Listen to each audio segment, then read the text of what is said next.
When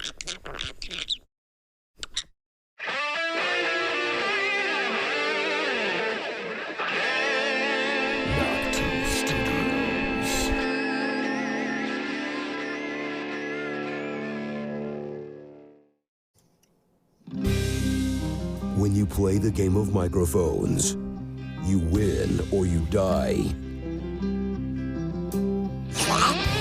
From within the House of Black and White, it's Sir Duncan and Lady Rachel.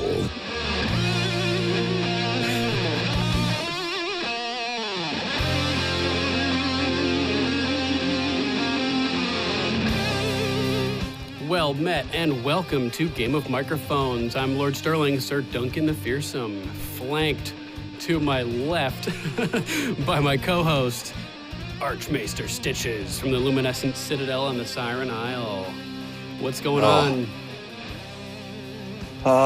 It's the end. It's the end. It's hard to believe, but it's actually here, huh? It's over, man. What an episode. What did you think? Do you like it? I think I'm still shaking. Oh, man.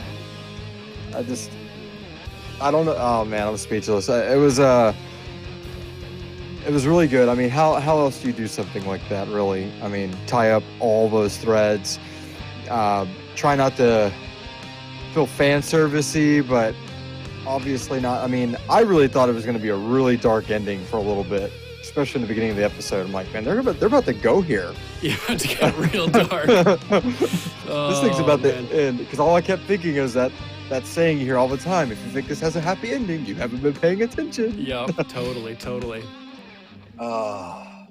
That's so funny, man. Yeah. But I enjoyed it. I did too. I thought they managed to wrap things up and pull things together pretty well, surprisingly, and took different directions than I expected it to as well. As like the whole Bran the Broken thing, I didn't see that coming. Yeah, and I love how already in the Facebook chat, Bryson Wolf echoes my sentiments. I told that to my wife. I was like, Aria Columbus. Whenever she was setting sail, I was like, she's gonna go discover the new fucking world, man. Makes sense, awesome. Following in the footsteps of the first Nymeria, who she was a big fan of, who traveled west and landed in Dorne with a fleet of like a couple hundred ships or something like that. Yeah. In the old days. That was pretty cool. A few groups real quick. This new sounds feed. good. Let's see. Try to get some more people on the horn. I gotta pop up the Facebook chat too. Alicia Stout says still processing. I completely sent them. I just it's so hard to take in, man. But I did, like, my wife's like, stop. Like, I just jumped off my couch when he impaled Dany. I was just like, yes. Oh my god, dude. So rewarding. Roose Boltoned her, like the way Roose Bolton stabbed Robb, and the way that he got stabbed by Ramsay when, like, during an embrace. Right, and then it was so great that he cradled her just like a Gret. Like, they had that same angle and everything on him. Like, I told my wife, I was like, third time's the charm. Yeah, right. The third one will work. Poor guy. It was also mindful of that picture that I posted on GOM a while back with the creation of Lightbringer, where Jon is stabbing Dany with Longclaw and holding her. And it was like that same position with the sword going vertically down, except it was his dagger and not Longclaw. It, like, mirrored that post almost exactly. It was mind-blowing. Yeah, I remember I was thinking about that too. I was like, oh, it's just like that whole cleansing the blade. But I was like, there's no way he's going to be able to pull out Longclaw without her noticing. Yeah, right. Yeah, he needed that shank, that stealth short blade. Oh, my God, that was crazy. It was so good, though. I love that conversation that he had with Tyrion leading up to that moment as well, where he asks him, would you have done it about burning the city? And obviously Jon wouldn't have, but like you said, he didn't want to say that and sound like he was betraying Dany, right? He's like, the answer. That was so funny. Oh, gotta love Tyrion, man. Tyrion's arc was so well put. Hey, got a visitor down there. Oh, what's up, man? What is going on? Can you hear me? Welcome to the show. Yes, we have Lord Zach of House Bruce joining us. Loud and clear, 5x5, brother. What'd you think? How'd you like the episode? I really liked it a lot. It tied it was satisfying. It was everything kind of, all the loose ends pretty much got tied, except for who is Quaith. And it was really good. I really enjoyed it. I was surprised. And it wasn't crazy, gut wrenching like I thought it might be. Yeah, not too bad. I mean, there was a moment there for a second. I thought at the very beginning, like she was about to roast Tyrion in front of her people, like I thought the so baptized traitors kind of thing by fire. Oh man, there was just so many moments that the show has just set you up to expect some shit like that to go down. Totally. How about that scene, though, with Dany and her big speech? We see all the Unsullied lined up row by row, perfect uniform, and then the Dothraki chaos, and they're all cheering. And it looks up at this grand stairway. I don't remember this location. Do you guys remember where that is in King's Landing? Where she's giving that speech with the destroyed entryway with a giant Targaryen flag hanging down on the left. Massive flag. Not from any other scenes I can think of right off the bat. I didn't recognize it. Because, the only other big platform we've ever seen like that was Septa Baelor, but that's gone. Yeah. So long gone. Yeah, and that was more like it had other buildings closer around it, too. Like, I have no idea where this was. Is that where they beheaded Ned? I don't Because that was a big platform. That was in front of Septa Baelor. Oh, okay. All right. Oh, yeah, because Arya was by the statue. I guess it's stage left. We just never seen it till now. It's the smaller stage since the main one got engulfed. Yeah, I guess. That was crazy, though. What a set, and that giant Targaryen flag was just so cool. And then Jon is approaching, and he's all mad, and you see Arya in the background, and she's all mad, and Jon's walking up the Unsullied, and he gets to the top where you can just see over the top of the stairs, and Dany's approaching after having landed on Drogon. And we get this shot where it's her, but Drogon's wings extend out from behind her, big black bat wings. Dany. Oh, Bat Dany. Yeah, that's what cool. That was another one of my little girl squeals went off. I was like, oh, that's epic. When that happened, too. Totally epic. I was like, I know I'm supposed to be cheering right now, but that was epic. And that flag, like you said, you could tell it was like a sail. It looks like off of one of her ships. Oh, yeah, that makes sense. It doesn't look all pressed and proper like when they drop the Winterfell banners. Right, all the creases and exactly. It just looks like, tack that sail off the ship up there. That's big enough to get the point across, Yeah, totally. So I would like to see I'm sorry. Oh, go ahead. I'd like to see the off scene that we didn't like, the meeting between Grey Worm and her, where obviously he got the order to kill these Lannister people, so they've talked. And some, the time frame's never linear and this kind of stuff, and where we know what's going on. But I would have loved to see an outtake of how that went down, where they both went, "Do you see how well we did this? We sure did. We're awesome. Yeah. Fist bump." Totally. That would have been crazy to see. Because he was on fire, man. Then his eyes when Jon grabbed his arm, it's like, I don't have no problem spearing you too, dude. Dude, that was intense when Jon grabbed his arm and stopped him from trying to execute those soldiers, and Davos had to remind Jon, hey, you're about to commit treason here. You might want to think about this for a couple seconds. Yeah, and I'd say if we were making a list, top 3 or whatever, one of my numbers would definitely be the threads for if there was another season or a future series, and one of them would be that stare down right there, I still got your number, dude. Between Grey Worm and Jon? Yes. When he's riding off to Noth. Yeah, and it's just let's go protect the place I said I would. That was my in honor of Missandei. Exactly, my promise to her. But once we get that settled and taken care of, he might be resting one night and be like, you know what? I'm going back over there. I'm gonna kill that fool. Totally. So what sticks out to you, Lord Zach? What's on your mind about this episode? Oh man, I guess Drogon, and why didn't he burn Jon? I guess he just knew he wasn't a threat. The way that I interpreted that was he saw Jon cradling her and knew that his heart was true. He's a Targaryen also, and he has this connection with him. And I felt like he could tell his heart was true. And it was like in that moment he recognized that it was really the throne that killed Dany, and that destroyed her. It was like it's her drive for that throne, and he just destroyed the throne as like out of anger, like that he knew it was that object that was Dany's downfall. In the end. I also thought in that moment, like he was going to extend his neck and freaking Jon was going to mount that dragon afterwards. I know, I thought so too. Before you see the claws pick up Dany, there's like this second of like, oh my God, they pull back on the camera and I'm like, he's about to mount the freaking dragon. I mean, what better way to be like, nah, it's mine. Yeah, and it's known, like it is known, you know, when a king Targaryen dies with a dragon, oftentimes their dragon will end up with a new rider if there's one worthy of the beast, basically like Balerion. He's going to go drop her bodies in the fires of Valyria and she's going to walk back like the Stone Queen. Yeah, how crazy is that? He like goes off to some like dragon Lazarus pit and like revives her. I really or something. think that's where he took her though. It looked like that's what they were getting at. He's going to take her to old Valyria. He seems like he has some kind of like connection with old Valyria, you know, Well, so I felt like that would make sense. Yeah, my wife we were sitting there talking. I was like, you got to remember, we saw him flying in the background back when Jorah and Tyrion were in that boat going through there. You could see him flying. Yeah. So it's like he knows that place and he knows it well. And that's where Dany's family comes from too. The blood so of bring her back to Valyria. an ancestral home. Ah, so good, man. Just so good. Yeah. I enjoyed the shit out of this episode. And we saw Jon reunited with Ghost, which made me happy.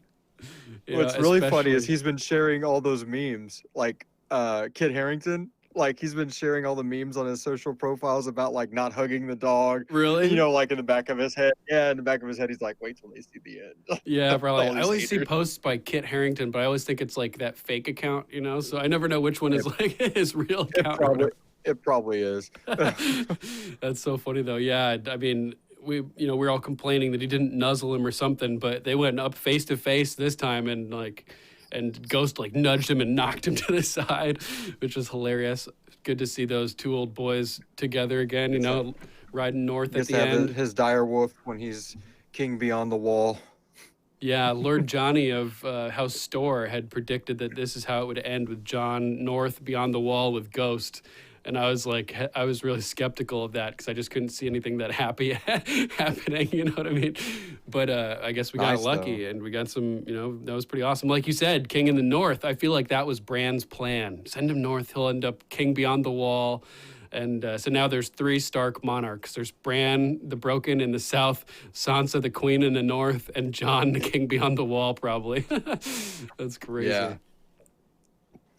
God, it was so good. And you're right. I mean, Stark's got the stranglehold now on the whole continent. Yeah, totally. What were you going to say, Zach? But it is still a monarchy, but it's sort of like a representative republic chosen monarchy. Which I guess the high lords and ladies aren't really selected by the people.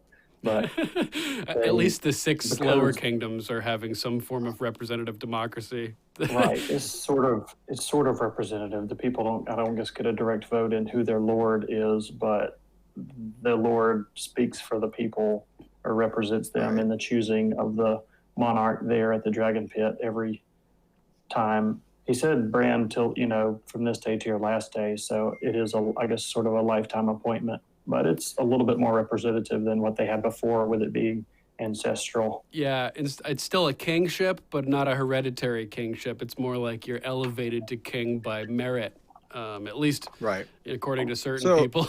You could pretty much write into your local, instead of your local congressman or senator, you write into your local lord of your land to be like, this king next term needs to this is not going to work. Next time, don't do a Stark. Pass that on to your ancestors or your children. Now, I thought it was really cool too that they did that. They created something completely different because they bring up like what we have, you know, chosen by the people, and everybody laughs at Sam. Oh yeah, that was so funny. They laugh at Edmure, you know, because like when they laughed at Sam there. Sorry to cut you off there, but when they laughed at Sam there, I feel like that was like a bit of like meta commentary. Like Sam's like, well, the people could have a vote, you know, and it's like too easy. Like that would be exactly.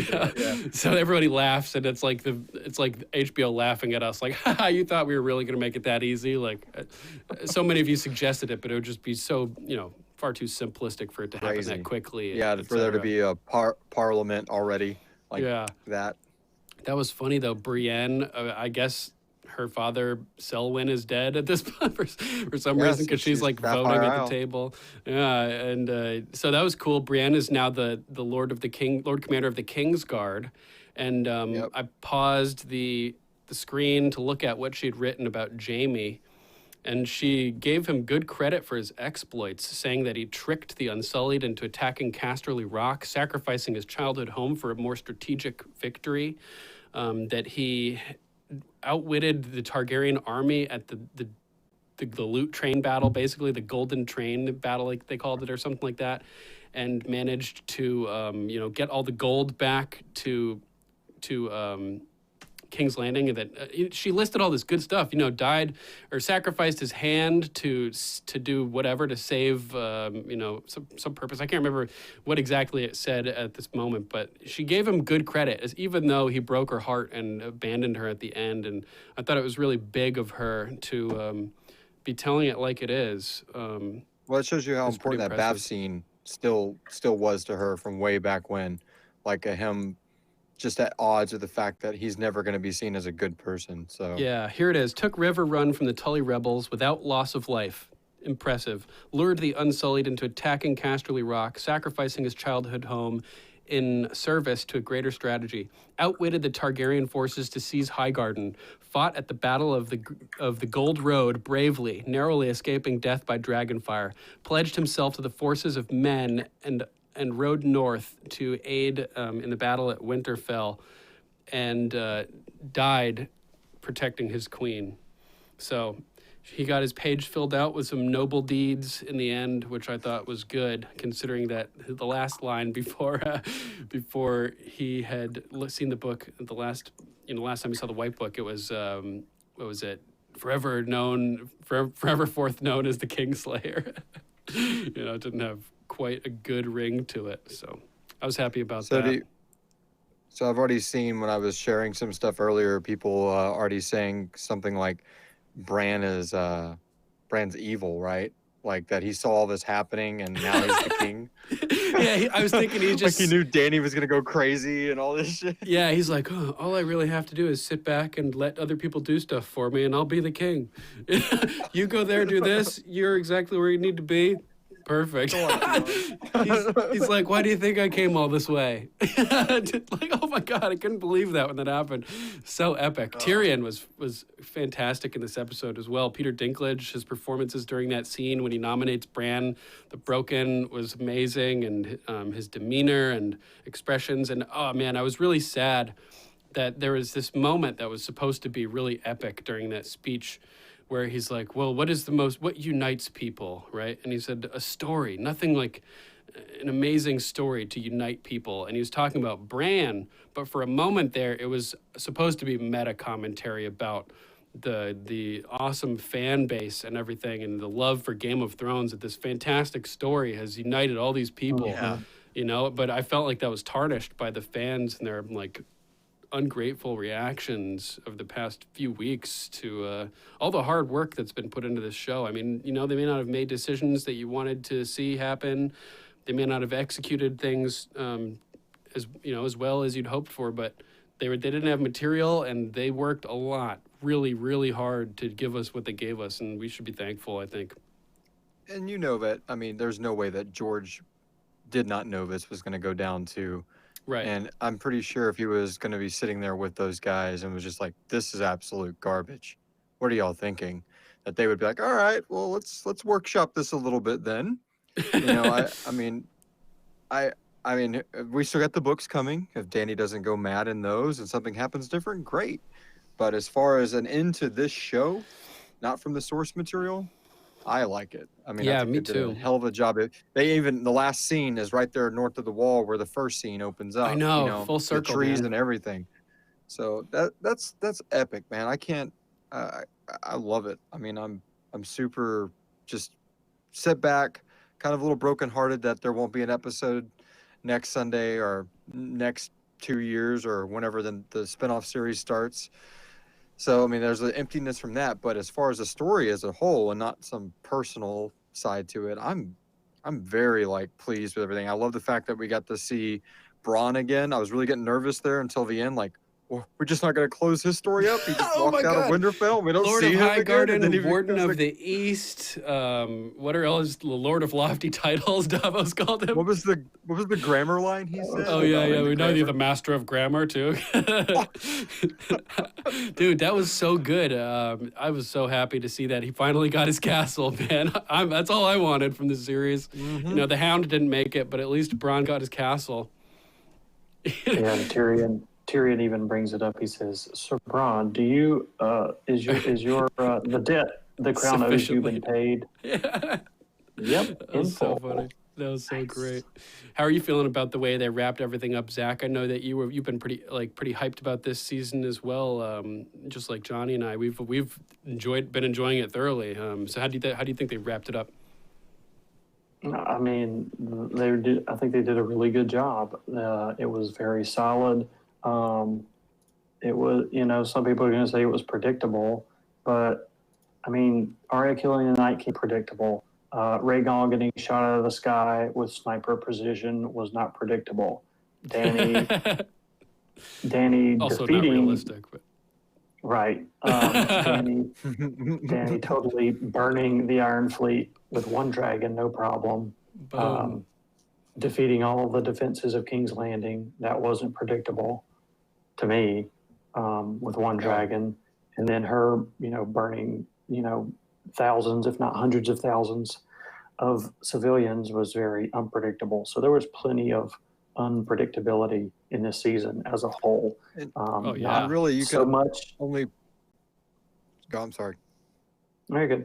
I mean, there wasn't a ton of unpredictability, I don't think, in this episode. I mean, Bran being king, to me, I was very surprised when Tyrion was doing his talk about, the power of a good story. It's who has the best story. And he says, Bran the Broken. I was like, whoa. I had ruled that out too because he was not Lord of Winterfell. Right. And I mean, going for what you're saying, Zach, is the only way to predict this ending is based off the last episode.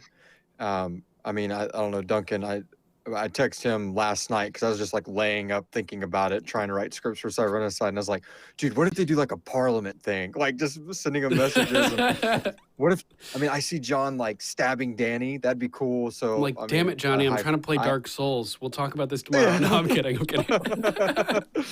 But yeah, so I was really excited that, a couple of those things came through, but it wasn't predictability because if I would have had that conversation with him 2 weeks ago, it would have been completely different. Totally different. I wouldn't have imagined John killing Dany, 2 weeks ago because there would have been no reason to do it.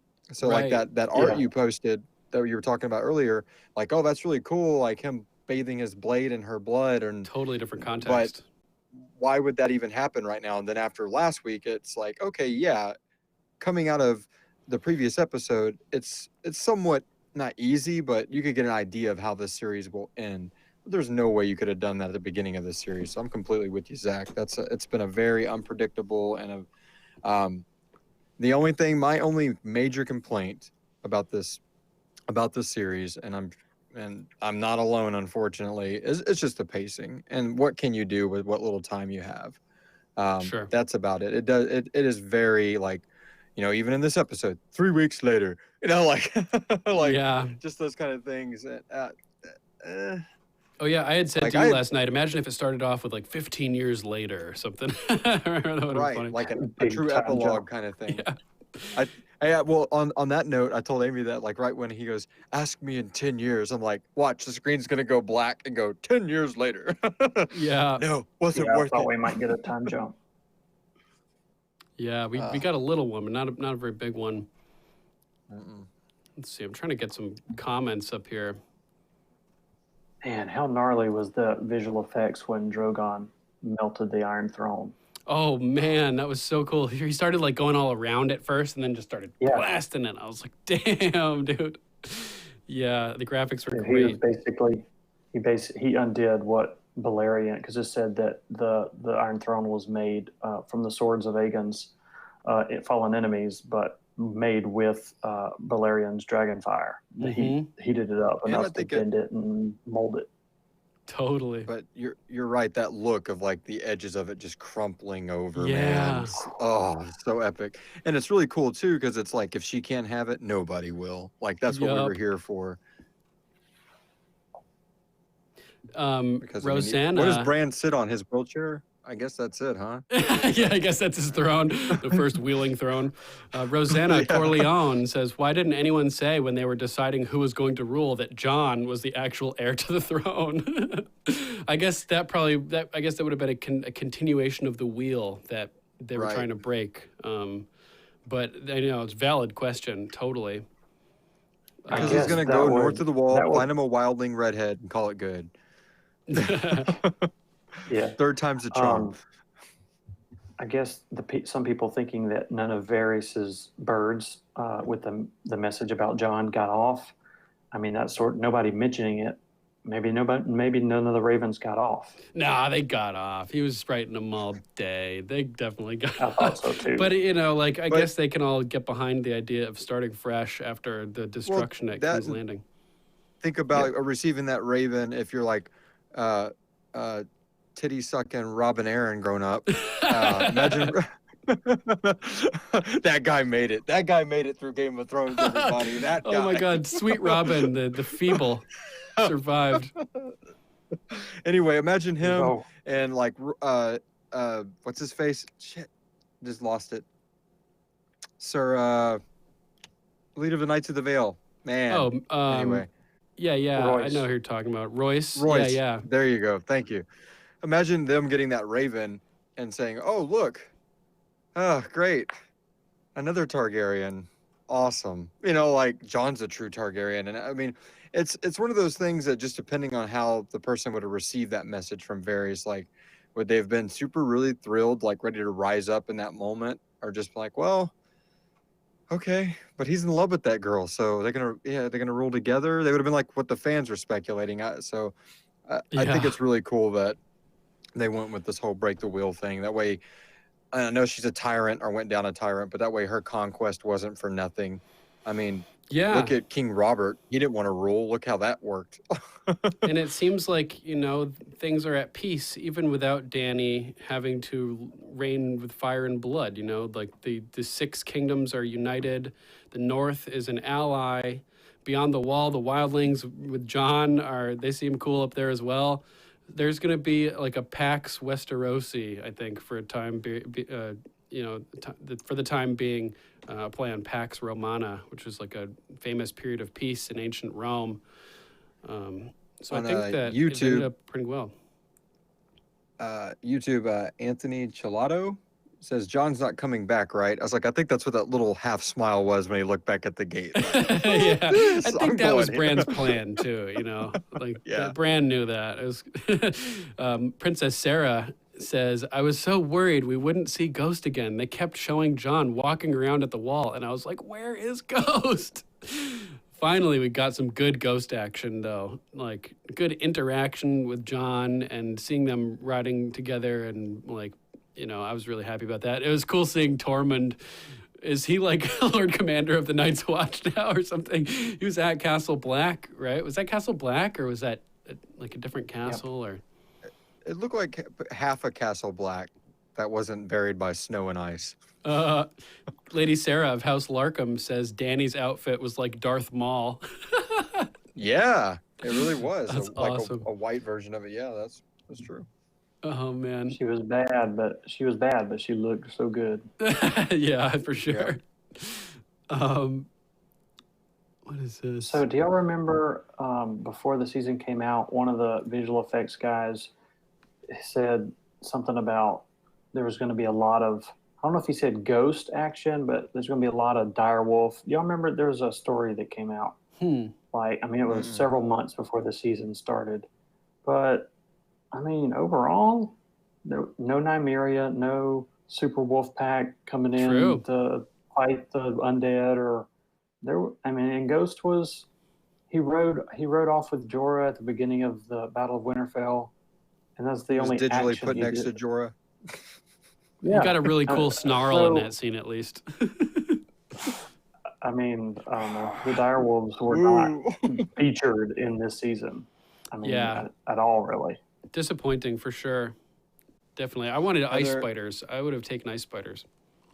Heather Hildebrand says, I think at this point, Westeros has had enough of the Targaryens. Yeah, I think you could. Yeah, I would agree with that. Especially after that King's Landing thing. I'm pretty sure it's a name you don't want to bring up anymore. Yeah, definitely. Oh God, yeah, they're done with the Targs at this point for sure.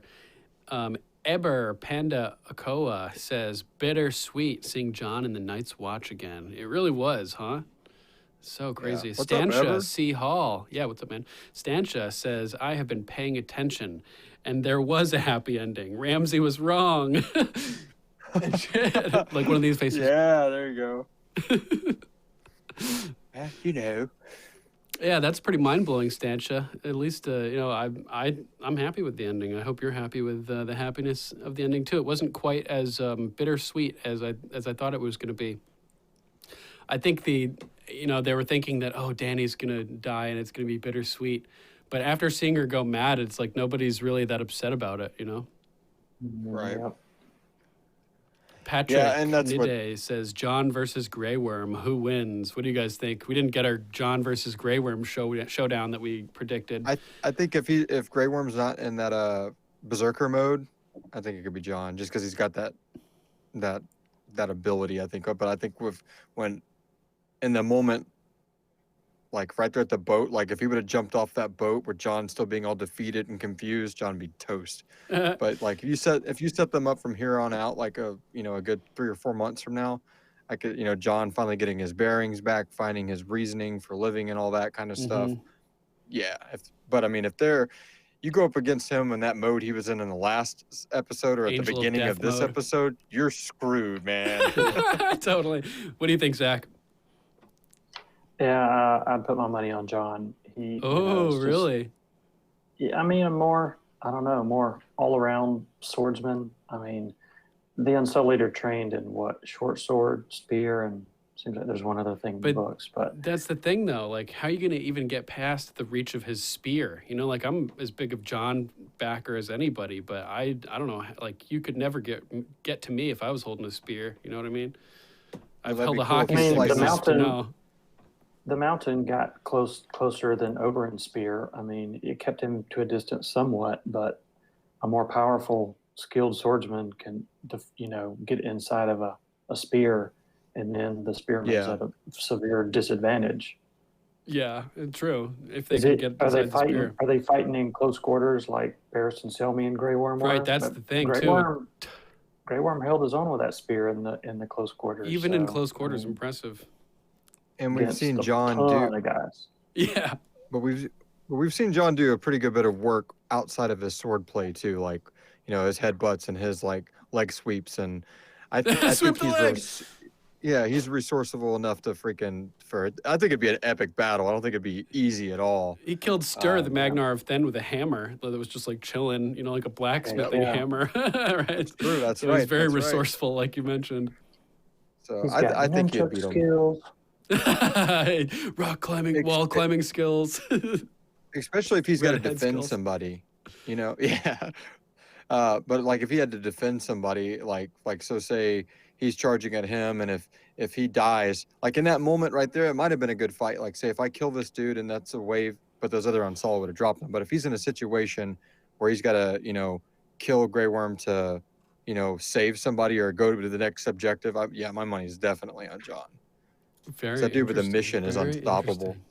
Yeah, so is Grey Worm, though. I mean, he's surpassed all the odds. It's a really tough question. I'd be interested to see how Grey Worm ranks in the all-time greatest fighters of the Well, the good news Planetos. is the way they ended on their looks.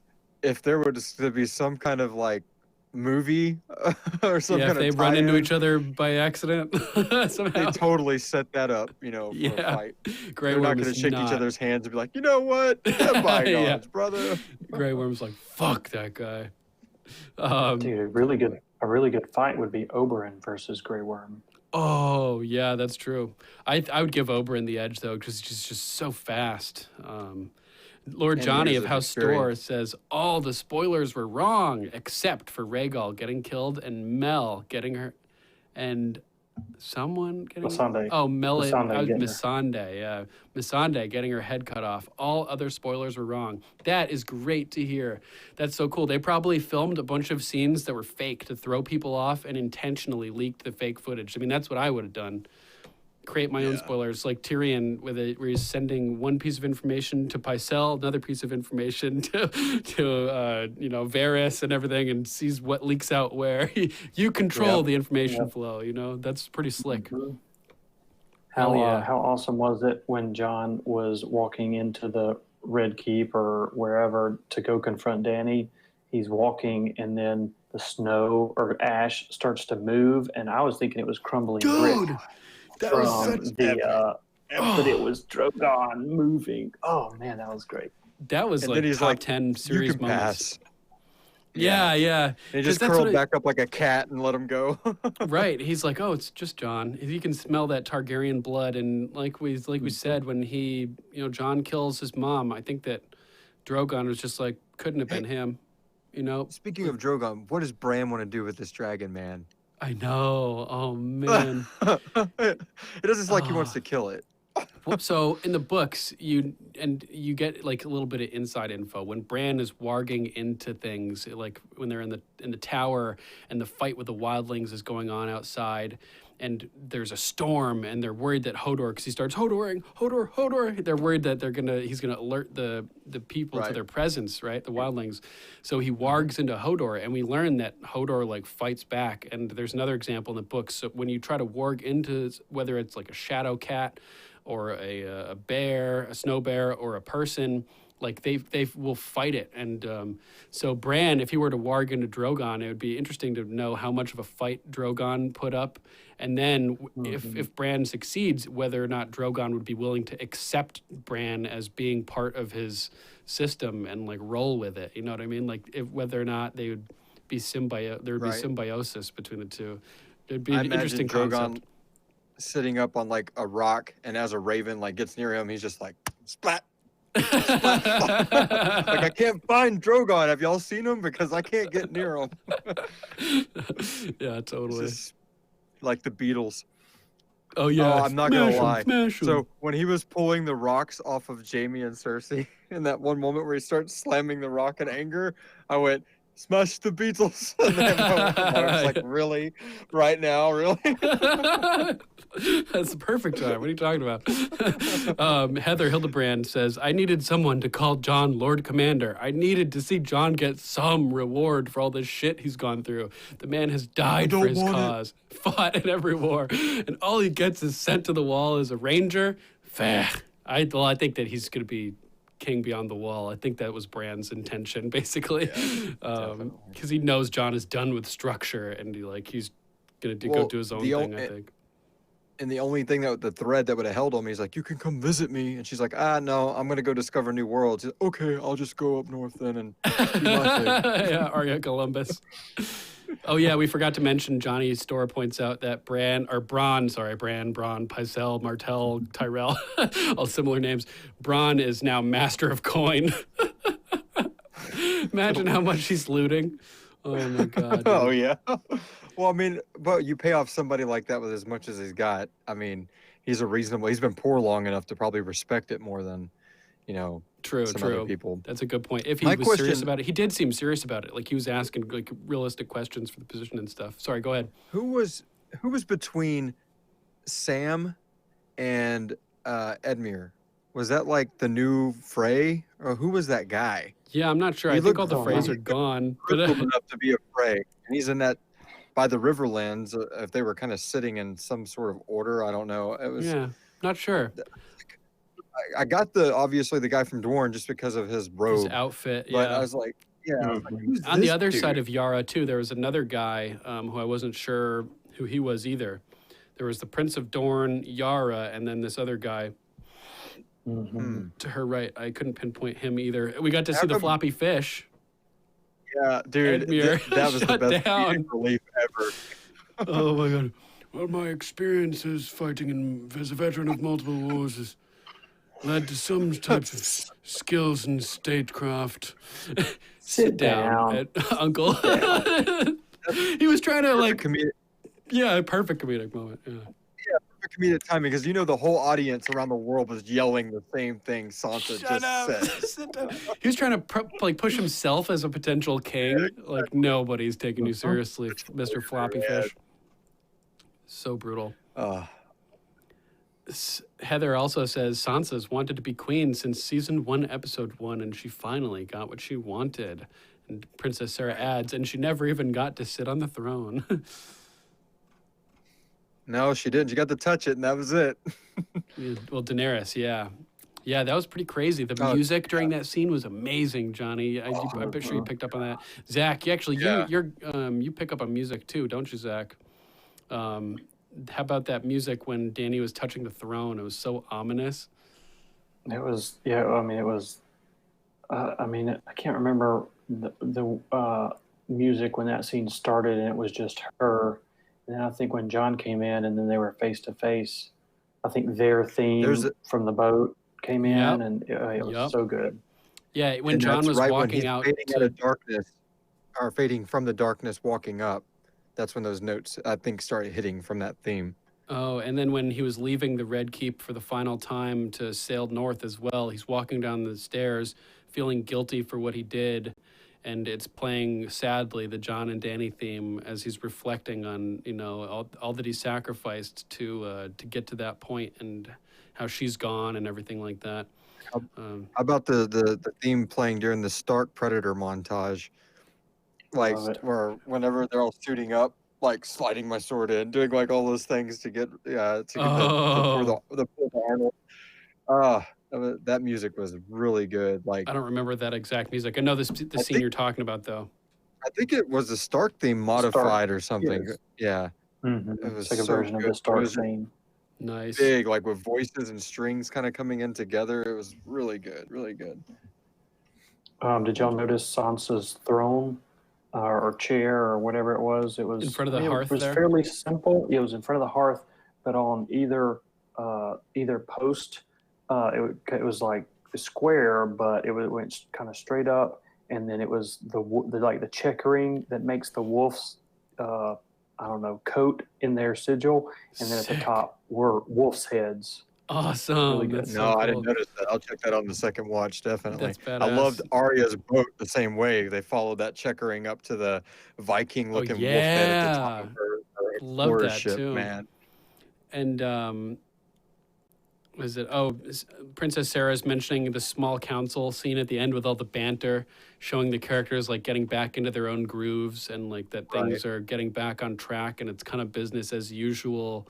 That was a fun scene. I thought it was amazing. Not only is he's an up-jumped cutthroat sellsword Bran, but he's on he's made the most drastic journey of anybody, from being nobody, sitting by himself in the tavern outside of Winterfell when Tyrion needs a hand, and offering to help.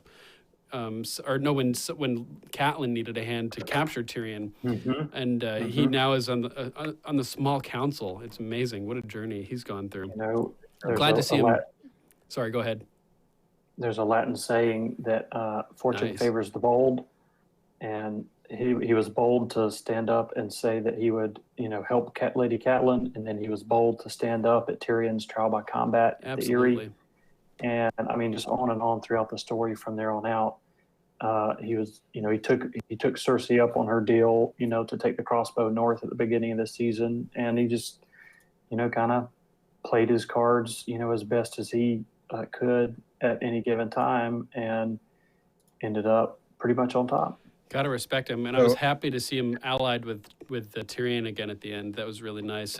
Tyrion, oh my God! Sorry, go ahead, Johnny.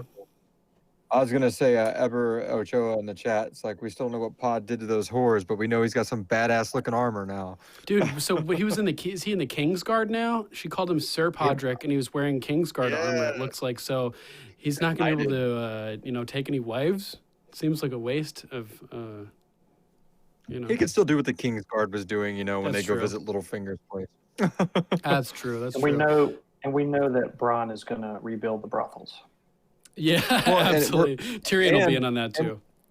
And we're breaking the wheel, right? So who's to say, like, being, celibate and all these things is going to be part of the new vows. Night's Watch, part of the new vows. Good point. Switch that up, because that was corrupting people. I mean, Definitely. the Jedi proved that. Anyway, Yeah.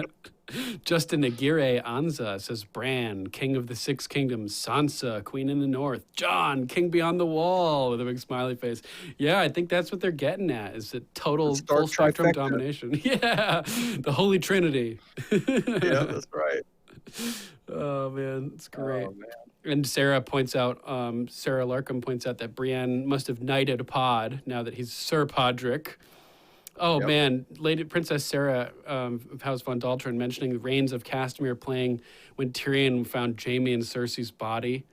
Oh, and it didn't look like the total collapse that I had thought had occurred there. I thought they were going to just be like buried amidst like a mountain of rubble, but there was a partial collapse. Stood by the dragon head and they would have been fine. Yeah, they were just standing slightly in the wrong spot. It sucks, man.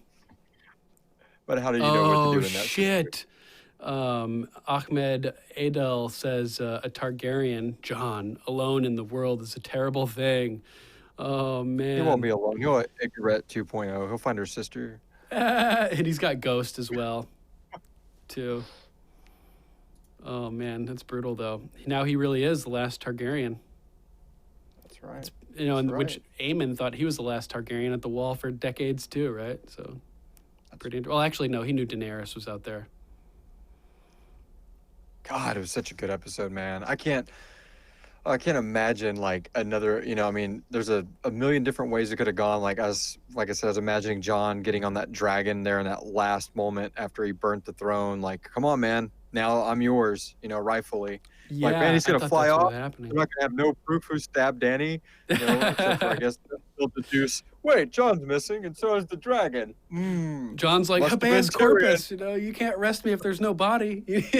Habeas corpus is like one of the founding principles of the modern law. Yeah. That was crazy how he like scooped her up with his big old claw and flew off with her so delicately. That was great. Jesse Suhaka says Ghost and Nymeria spinoff. That would be pretty awesome. Totally. And Laura J is talking about Tyrion is smart again. All that time I thought he needed to be drunk to function, but it looks like this whole time he was just in love with Daenerys and couldn't do his duty properly because of it. Love is the death of duty. And sometimes, as Tyrion said, duty is the death of love. And we saw that in spectacular fashion as Jon's duty to the realm resulted in the end and the death of his love with Dany as he killed her in cold blood out of duty. That was amazing. I love that. Reversing that trope was so good. I got a question for you, Duncan and Zach. Like, so we're talking about spinoffs, that kind of thing. I mean, realistically, it'd be kind of hard to do one like with Sansa and those kind of things because it'd be so involved with the other characters. But you could totally do an Arya. Yeah, I was thinking that too. She's so young as well. Exactly. Come back in 10 years. Settling like an Aborigine kind of freaking like Australia kind of setting or something. I mean, there's so many. She just trains them all to be ruthless murderers, like faceless killers. And like finds a semi-civilized place, but like a tyrant is running it and like belittling people, and you could so much you could do. And who's all her crewmen? I wish we would have got a better shot of that. That's like true. Who's all doing the exploration voyage with her? Because that's so what I want to see. Good that's question. Badass. Yeah, who would have was been kind of fun for her to team up with Yara. Oh, yeah. That would have been very interesting. It was interesting to see Yara still loyal to Daenerys after everything too, like the way that that they like her, man. Yeah, true. It's true. Yeah, I had forgotten about that. For all of it going down, she sees it, but she didn't see it go down. So just seeing the aftermath. Oh man, I'm sure the children were already cleared out of the streets by the time she got there. So seeing is believing, and she didn't see nothing but the aftermath of the buildings and that kind of thing, I'm sure. But she loved her. I mean, she chose her in that moment over Euron. That's a heavy weight. But she ended up still saying I for title. What was that, Zach? The episode title I think is The Iron Throne. Oh, really? We got a title? Makes sense. Damn, that would be Over in my Cliven computer on HBO Glivin. Go. You're Is that Glivin? Oh man, what an episode! What a series, man! I feel like I'm just. It's so sad that it's over, but it was. I'm ready to rewatch the whole thing, man. Yeah, me too. It was very satisfying to me. The ending. I feel pretty satisfied with it. The thing is, with the past seasons, like season 2 and 3, both covered book 2. You know what I mean? Books previously had like 2 seasons apiece, if necessary. And in this case, we got two books that needed to go down in 2 short seasons. What's it called there, Johnny? The Iron Throne. He's Iron right. Throne. Nice. Yeah. Perfect. Yeah. Got good it. job, That Zach. awesome screenshot of her looking over her like Mongol horde mixing with the Nazi minions, like 2 completely Oh my different God. conquesting armies together. I was so bugged out. Yeah, order and chaos combined. Pretty amazing. But yeah, they two books had to be crammed into 2 shorter than usual seasons in this case. So I feel like while things were rushed, it's just the way it had to be, and they can only include so much of the details that justify the sort of major character decisions and swings, and you just sort of have to accept that that's the direction that things were going, and you sort of have to imagine some filler yourselves to flesh this stuff out a little bit, because they just didn't have the time they needed to make everything happen. Yeah. But I mean, you got to respect what they were able to accomplish with the time that they did have, in my opinion, that they did pretty well. That time, I guess to really bring this to the forefront, because you see so many things. This was DB and Weiss's decision to do these seasons this short, because I know there's been a lot of things I've read where HBO wanted and George R. R. Martin wanted them to continue it longer. Right. Yeah. So I mean, this is something that they had to sit down and decide. I mean, do we vest the next 4 or 5 more years of our lives into making this like what Michael Keaton said? I don't want to just be known as Batman. And now he's been, the Vulture. He's done like tons of different things. But he could have been like Batman 4 times. The 90s would have been almost over and he would have not, grown. So that be coming from me where everybody's like, are you scared of these guys getting a hold of your Star Wars? I'm like, no, not at all. Come and get it. And they're making movies. So they're going to have to if they've got a trilogy, and let's say each movie's 2 hours. So that's 6 hours to 8 hours worth of time they got that they get to pour all into that. These guys' brains alone, like this show, the way they tied it all up, I'm so excited to see what they do with Star Wars. But yeah, the reason I bringing bring a whole that new up, level of gravity to Star Wars. I'm excited for gravitas. yeah, I hope it's an Old Republic series, man, and they do like the houses and all that kind of stuff. Raw and gritty. So epic. But Speaking of gravity in space, like the bombs that they drop onto the what's the name of the big ship in the last? Oh, I know you're talking about the where they're in the ship, but all those circular bombs drop straight down.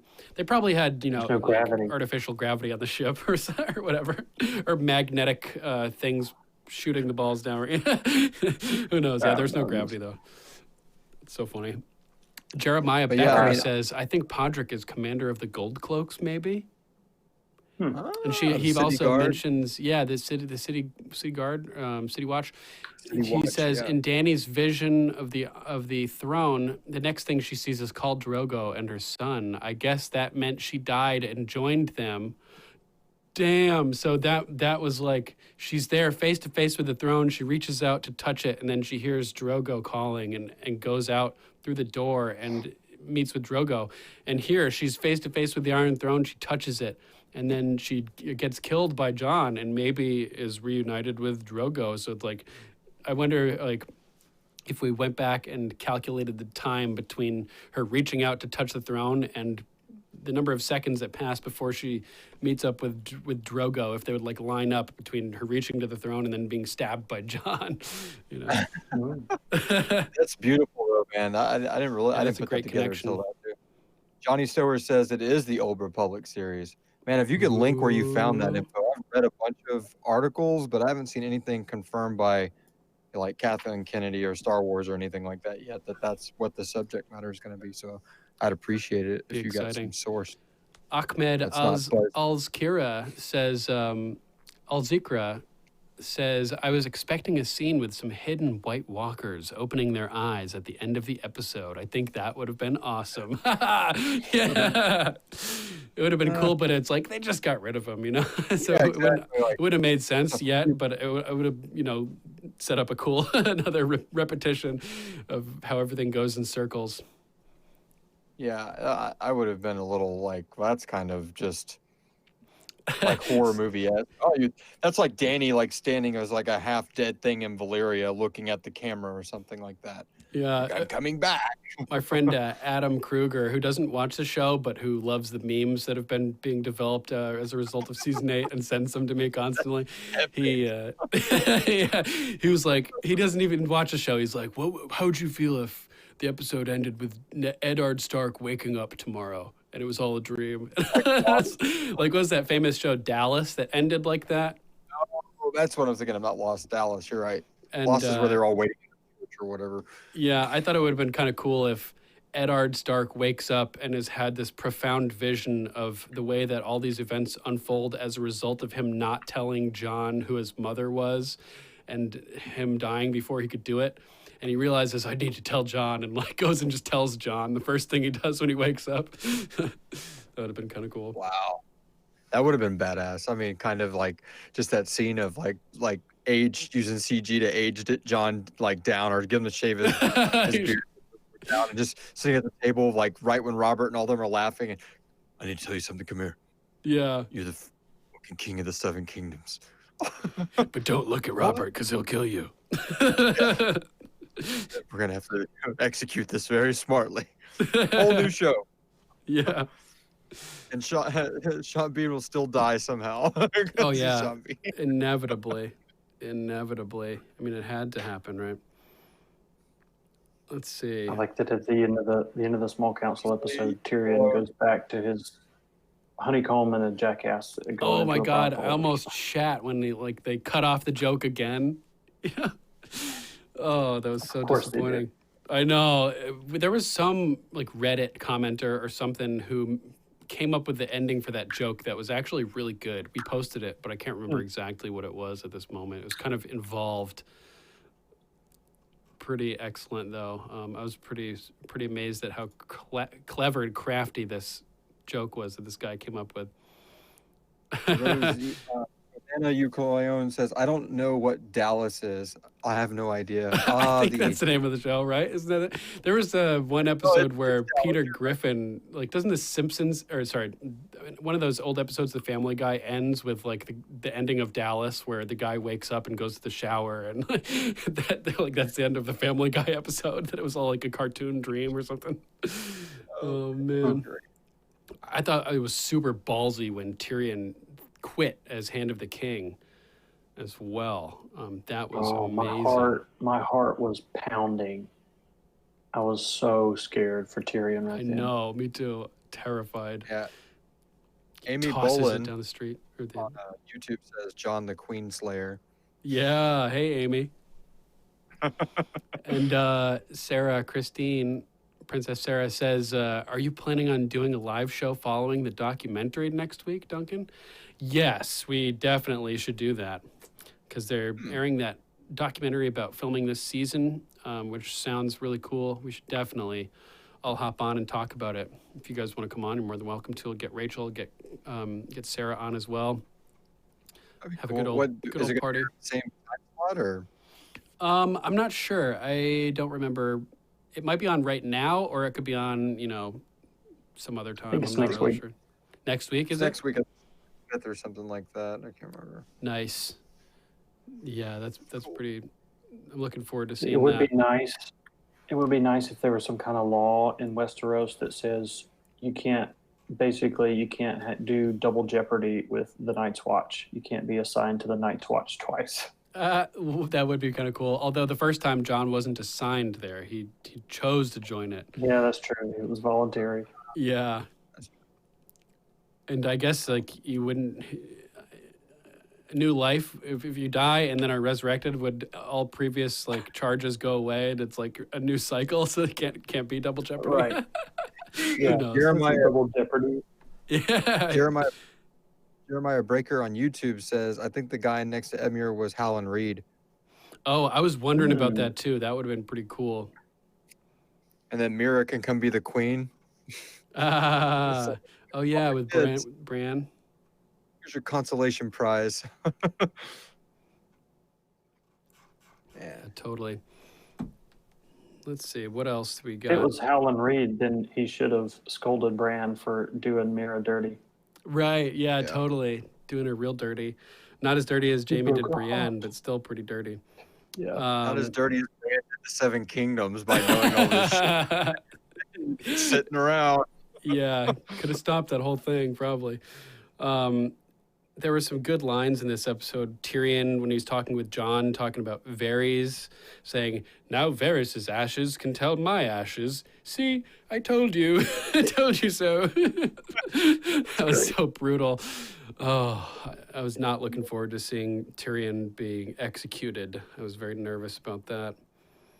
I read something online with Bran that they were saying, because we talked about in the other live stream, like, where did he go when he was in the birds, that if his body would have been killed at that moment, that he would have like transferred into those birds, and that's why he was like, I gotta go now, just in case this like planned. Maybe. I don't know how true that would be. I mean, again, but I was just thinking about that when we brought up Bran. I don't know. Yeah, I don't know either, but if he was able to warg Drogon, then he would be another king with another dragon, so nothing has changed. Yeah. I noticed that there was that scene where Jon was talking with Tyrion, and he's realizing that this is like the moment of truth, and Tyrion's like, you have to act. You have to make a choice now. You have to do it now. And he goes like straight to Dany and kills her, man. It reminded me of the scene after King Robert dies and Ned is presented with a choice. He has to decide who to back, how to act, whether or not to try to take Joffrey into custody, whether or not to join with Renly and make a move quickly before Cersei can make a move. And whereas Ned chose inaction, Jon broke the cycle basically and chose action and, broke the wheel, you could say, by ending Dany, because it seems like she was just sort of going to continue this cycle, As much as she claimed that she wanted to break the wheel, liberating King's Landing was nothing of this sort, Sarah, Princess Sarah says it is next weekend and in the same time slot. Nice. Thank you, Princess Sarah. Looking forward to that. That is going to be awesome. And Johnny says that he put the link to in our Facebook Messenger group for the Old Republic. I'll send it to you. Nice. Yeah. Oh my God. So many good things to talk about. I can't even keep my head straight right now. Yeah. I'm ready to rewatch. I'm so I know, right? This. Oh, the way that Ned was manipulated by Varys when he was in the black cells after being captured, and he's like, "You think I care about my life? Like I'll live and die with honor. Basically, nothing you can do is gonna or say is gonna change that." But Varys says, "What about your daughters? They're at the whim of Joffrey and Cersei right now. You need to confess in order to save your daughters, basically." And that's what changed Ned's mind and made him confess. There was sort of a similar parallel with Jon talking to Tyrion, and Jon's like, she's our queen, like it's her call to do whatever she wants, basically. And he goes to leave, and Tyrion's like, what about your sisters? Like the same type of thing. You're not worried about yourself, but you got to worry about your sisters. Do you think they'll bend the knee? You saw what happened at the Tarleys when they didn't bend the knee. Like Sansa and Arya are toast, basically. And I think that's what really made Jon decide that he needed to take action. Do you guys agree? I agree with that. No, I completely agree with that. I was just looking at it from the simpler perspective of, oh shit, I didn't think about my sisters, but I never, drew that conclusion between, his adoptive dad and his own decisions. That's pretty good. I mean, again, just get back to the last scene ending where the first, like that tree line right out there, where it looks like probably where all those bodies were sprawled out by the White Walkers. I just love, just like you just brought up, the parallels where they just tied so much back to the first season. I mean, yeah, I see people like, well, we'll never really know what that circle of body parts around that Umber kid means. Like, what does that mean? It's like, did you want a whole episode where they explain to you like what that circle means? I mean, it's a White Walker's symbol. I mean, what the deeper meaning of it is. I mean, yeah. I mean, what I just feel like they wanted Davos to be like a detective, like this must mean. I don't get that kind of thing. But I love how at the end of the day it goes back to the body parts in the circle at season 1. Here's the body parts on the wall in season 8. That's the kind of stuff that fucking makes me excited about this show, is how much the show just pays attention to itself to like make good the point. full circle. Mm-hmm. What else is on your mind, Zach? Anything you want to mention? Yeah, I don't. Yeah, Pod. His armor looked basically like Brienne's, and he was pushing around the king. So I'm of the opinion that Pod is Kingsguard, not City Watch. Yeah, that's the vibe I got too. Just look at the armor. Yup, the armor. That's what gave it away to me as well. I thought it was fitting that Grey Worm decided to take the Unsullied to Noth to protect Missandei's homeland in her honor and help bring peace to the people there, protect them from potentially being. Ever. Yeah, exactly. I bet you he'll team up. He'll get back over there to Dario and Aharis and be like, man, we fucked up bad. We should have just stayed here, dude. Yeah, Dario.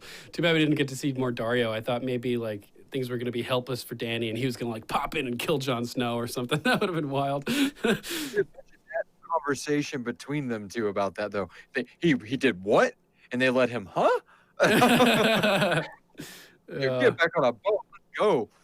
Oh, so I'm remembering now the music that was playing when Dany was in the throne room. It was like a really slow version of the main theme song with a woman singing it. Oh, oh. You know, and I was like, oh man, it was so epic with like the ash falling all around her. And it was just like, damn.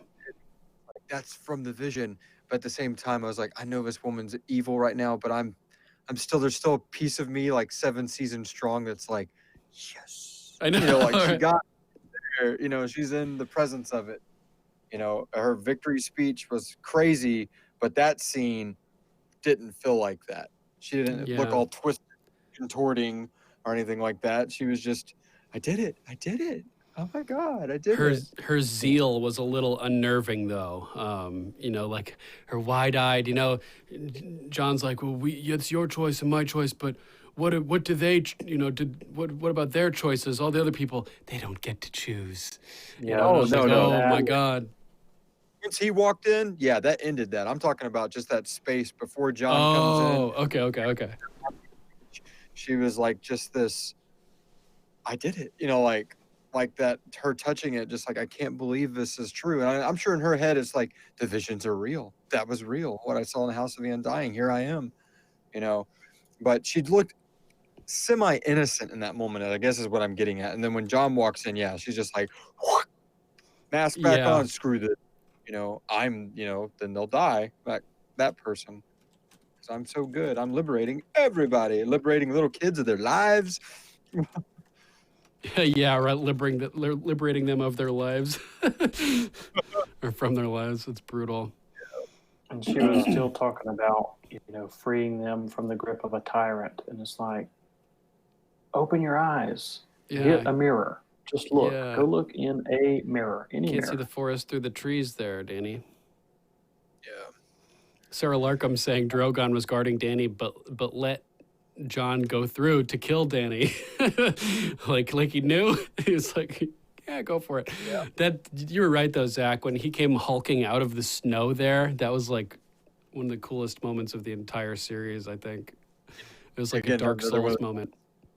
Zach was right about, like, you can't plan that. No one saw that coming, like, that's the beauty of this show. I mean, even if it's not a big story point, like, those little things like that make this show.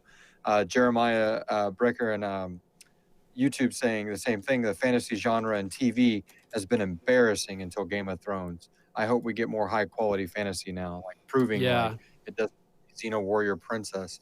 It's, to be cheesy soap opera dialogue and things like that, and like low budget effects, that it's worth it. Ahmed Adel says Drogon definitely didn't know, and Jesse Suhaka seconds that, saying Drogon just wanted to sleep, man. He was just relaxing in the snow. Oh, it's you. Okay, go ahead. Bud. Yeah, you're cool. Go past. Like when I was watching, remember that time? Oh, that's true. I forgot about that. You're not gonna let me pass, Drogon? You've seen me naked, man. I'm just happy to see it. Looks like, I mean, I've seen a couple disgruntled people when I was sharing some of this stuff, and a few early on in the first chat you launched, but it seemed like they were disappointed. But it looks like the overall consensus of this has been so far pretty positive. Pleased. I mean, of course, my will be completely different because the internet will just shake the shit out of it. But you know, I enjoyed it, man, and I think that this has been really cool. The last few after shows we've had have been like a positive space to talk about the show, but not like, I mean, we're not over here like, oh, it doesn't matter as long as, you know, they, you know, everything they do is correct. Because, I mean, there had been some things like, you know, not seeing Dario and those kind of things get fulfilled that we can be overly critical on. But right, yeah, we're critical, but we're not overly critical.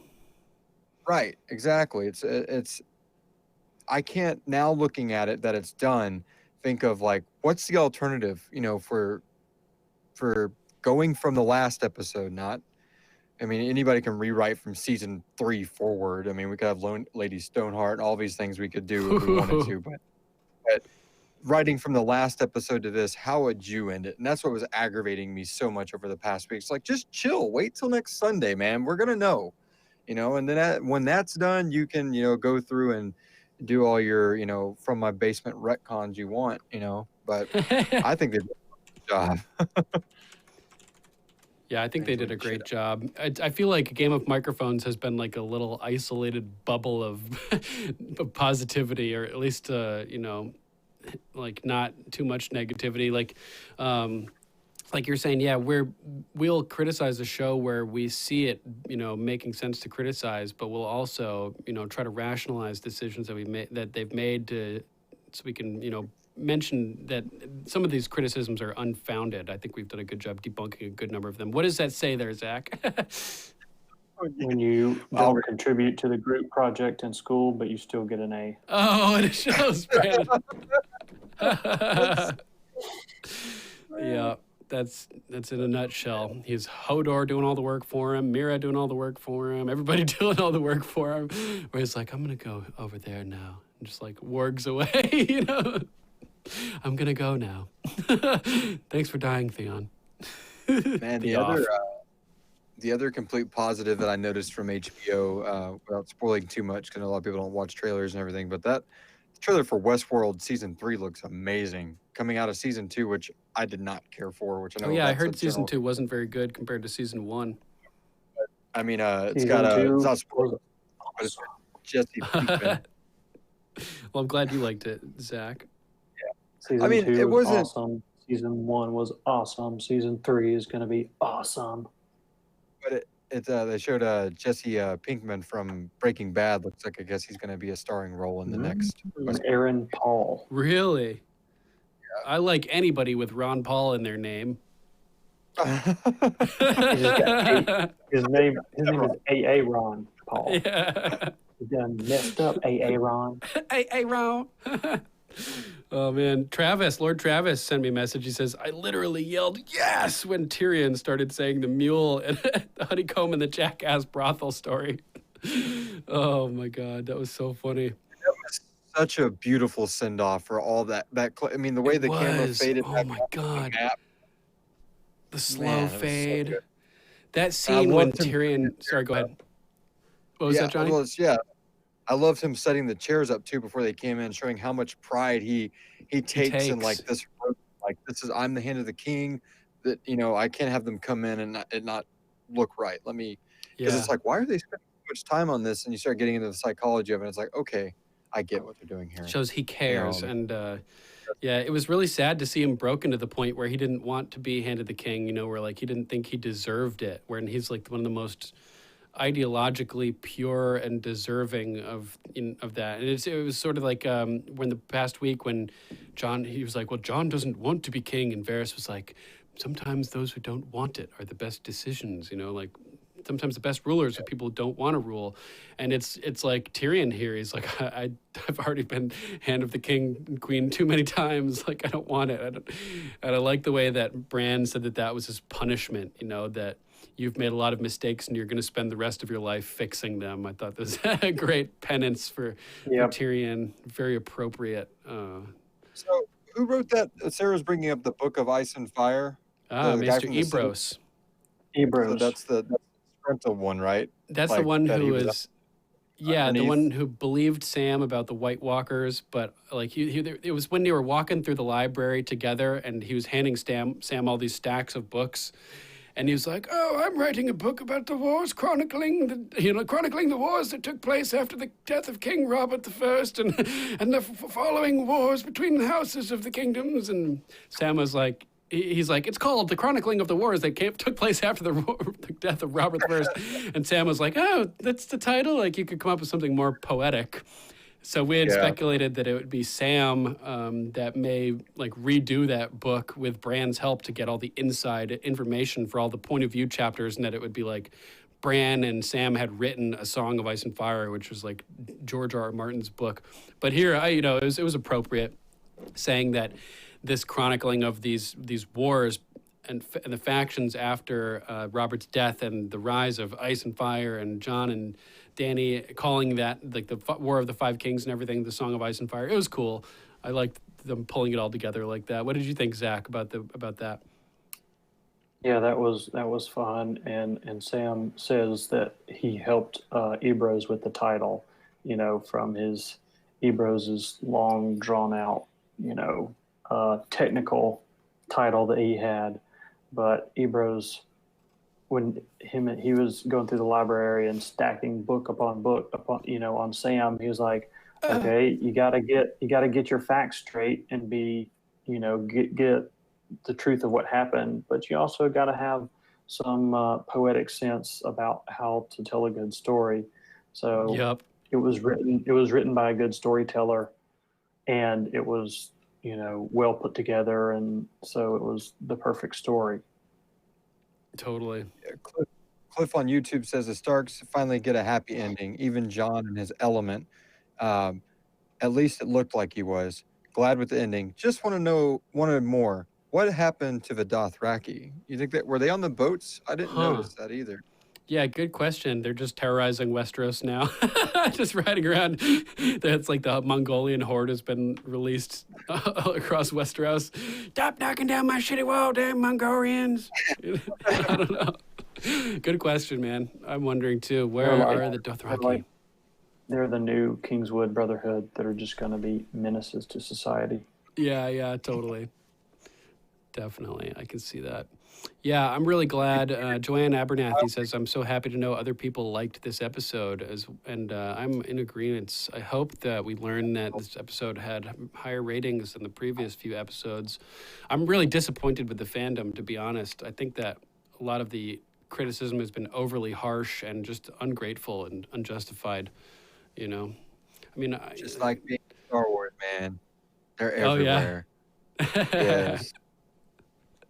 That's true. The Star Wars fandom is the most toxic place ever. Makes Game of Thrones look like a bunch of happy pre-Kers. It's true. It really is not. I mean, right now, it's just because the season's out, but like Star Wars toxic fandom is like 24/7. Right. Yeah. They hate Kathleen Kennedy and Rian Johnson and prequels and everything. Yeah, the but prequels too. It's so funny. Yeah, I'm hoping that they do some good Star Wars stuff. It'd be awesome. Sarah Larkham says, I knew Dany would have a short reign. That is true. Yeah.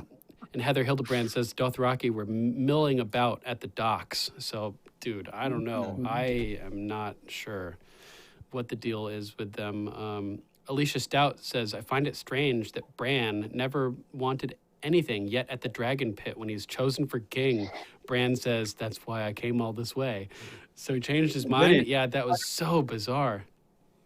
But then he says, like, 5 seconds later, well, if I don't want to be king, I don't want to be king, you have to be hand. So it's like, whoa. You just seem pretty okay with being king to me, buddy. Maybe he just knew that he had to do it, like it's like his duty type thing. Because, he didn't want to like go north of the wall necessarily either. He just like knew he had to. He's always been sort of transcended his own personal existence. From early on in the story, we had taken note that he was very mature about his decision making. For sure. You still think they're going to do the 7 gods and all that? Is that going to still be like the religion of the land? The faith with, of the 7? Bran? Yeah, basically be like, well, you can really tell R'hllor did his work here. He's like, I can tell you for a fact, the old gods are the true gods. I'm connected to the network. They take the religion of the North all across the 7 kingdoms. Who knows? Or just put it all together and create a new one, I guess. Yeah, interesting, too, that the Citadel escaped destruction. I've been worried about that for years, that there would be some kind of horrible tragedy at the Citadel and we'd lose all this history and everything. So I'm glad that didn't happen, but I'm also kind of disappointed that that would have been pretty intense to see, like an attack on the Citadel or something, like sections of the library catching on fire. I've been like, oh my God, this is crazy. Epic. Yeah. For sure. What else is there? I liked Arya had an interesting conversation with Jon where she's reminding Jon that, like, you're not safe. Dany, she knows who you are, who you really are. You'll always be a threat to her. And she closes it out by saying, and I know a killer when I see one. And I was like, that's right, Arya, you do. Like, that was so cool. Yeah, true. Yep. Well, I think that pretty much closes out for me, guys, tonight. I got to early in the morning, but I'm ready to watch this again too tomorrow. Freaking go through it again. You're breaking up a little, Johnny, but yeah, I'm about to close out on my side, but it's been real, man. It's been a hell of a season. Definitely. You ready to close it out too, Zach? Yes, sir. I think we got it pretty good. All right. Yeah, I think I am ready too. All right. Thank you guys so much for listening and joining us. Hopefully you guys enjoyed the ending of the series. And I think, at least over here at Game of Microphones, we're pretty pleased with how they managed to pull everything together. So we're thankful for that and thankful for all the hard work that the cast and crew have done over these years to make something so amazing for all of us that's made us so happy for, all these years. So we're really thankful about that.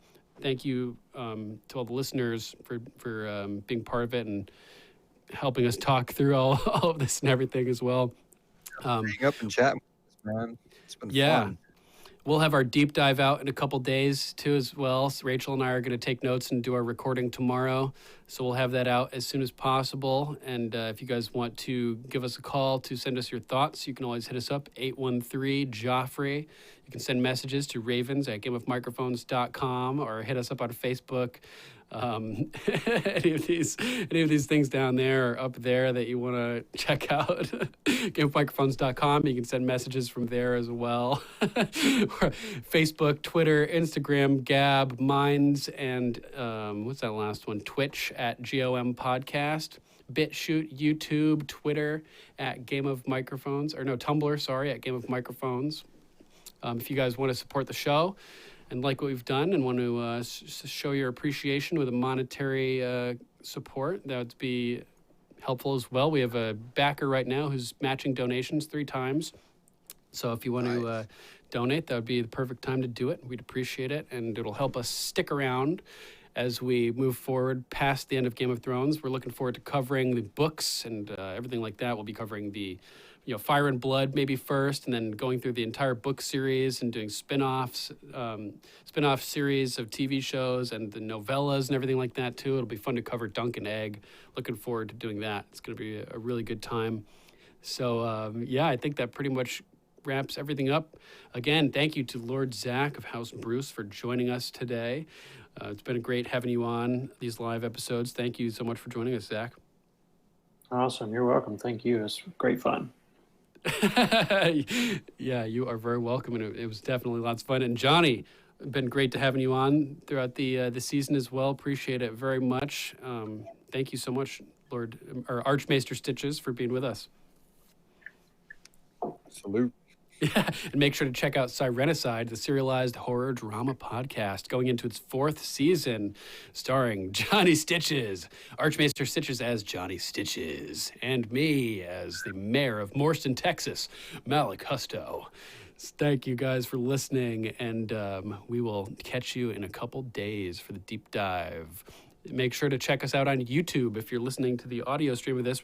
Just so you know, everything that we do is video now, so make sure to go to YouTube, check out our deep dives where we bring up on screen what we're talking about, show the comparisons side by side to other movies, like that one, Johnny, that you sent with the Batwing and the Michael Keaton Batman flying up over the moon. Showed it side by side with Danny and John on Drogon and Rhaegal, up and down through the clouds. You're missing out if you're not watching on YouTube. We're doing lots of cool stuff on there, so make sure to check that out. All right, guys. We're going to wrap it up. Thank you so much for being with us here, and we will see you